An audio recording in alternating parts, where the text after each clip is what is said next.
নমস্কার বন্ধুরা, আমরা সকলেই জানি যে আগামী ১লা জুন থেকে পশ্চিমবঙ্গ সরকারের যে নতুন প্রকল্প অন্নপূর্ণা ভাণ্ডার, এই অন্নপূর্ণা ভাণ্ডারের অধীনে ৩,০০০ টাকা করে এলিজিবল মহিলাদের অ্যাকাউন্টে ঢুকতে শুরু করবে।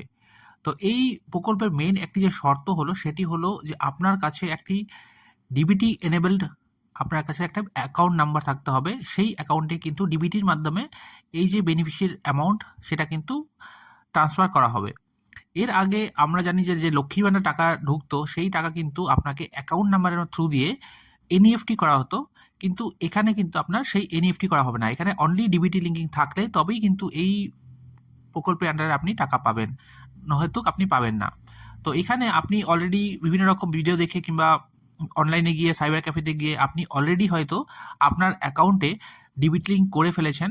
কিন্তু এই ভিডিওটি তাদের জন্য খুবই ইম্পর্টেন্ট যারা এখনও অবধি ডিবিটি লিঙ্ক করেননি। কারণ আপনারা যদি ডিবিটি লিঙ্ক না করেন ১লা জুনের মধ্যে, তো ১লা জুনের আগে কিন্তু আপনাকে এই কাজটি করে ফেলতে হবে, না হলে কিন্তু আপনাদের অ্যাকাউন্টে প্রথম যে ইনস্টলমেন্টের টাকা অন্নপূর্ণা ভাণ্ডারে সেটা কিন্তু ঢুকবে না।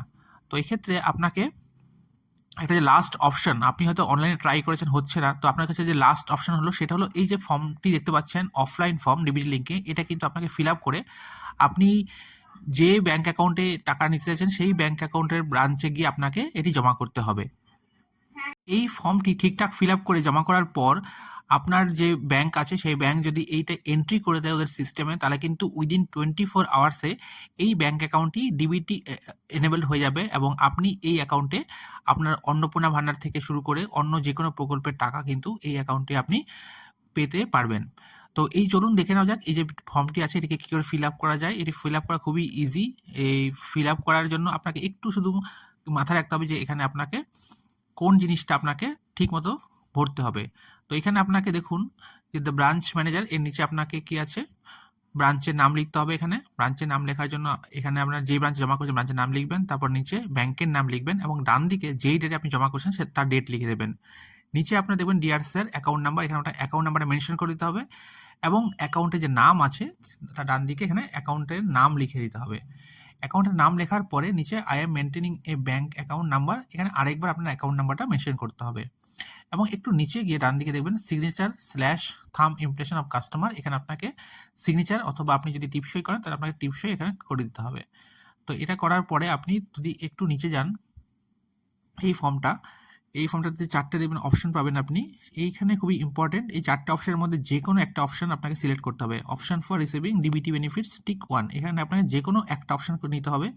তো যেটা প্রথম অপশনটা আছে, আপনি যদি কোনোদিন ডিবিটি লিঙ্কিং করেননি আজ অব্দি, তো সেই ক্ষেত্রে আপনাকে কিন্তু প্রথম অপশানে চুজ করতে হবে। For customer who have not so far seeded account with NPCI mapper, তাদের জন্য কিন্তু এই প্রথম অপশানটা সিলেক্ট করবেন এখানে।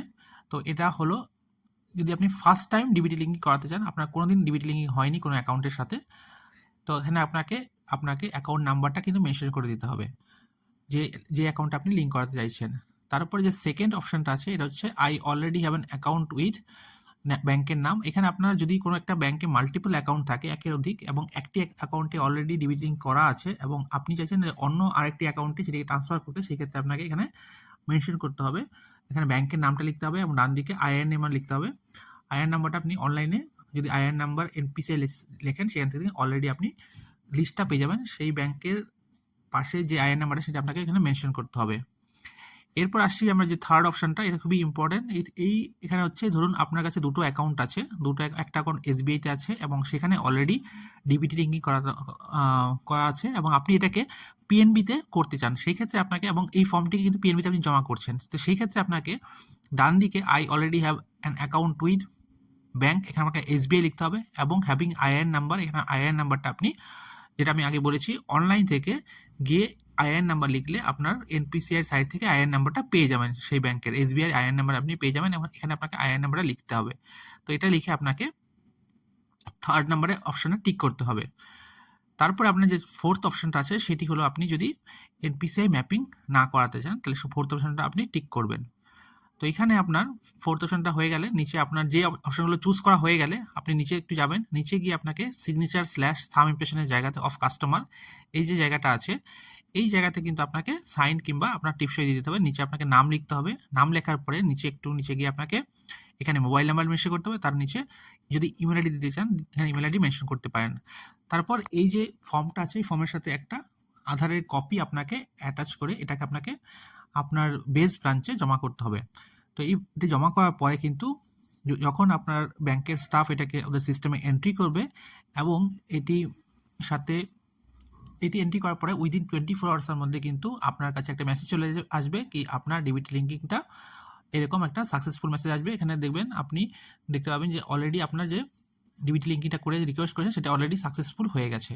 তো আশা করি এই ভিডিও থেকে আপনার কিছুটা হলেও হেল্প ইনফরমেশন পেয়েছেন। যদি আপনার ভিডিওটি ভালো লাগে থাকে অবশ্যই ভিডিওটি লাইক করে দেবেন, শেয়ার করে দেবেন এবং যদি আপনি এই ফর্মটি পিডিএফ আকারে পেতে চান তাহলে কিন্তু আমাদের কমেন্ট বক্সে মেনশন করে দেবেন। Thank you for watching.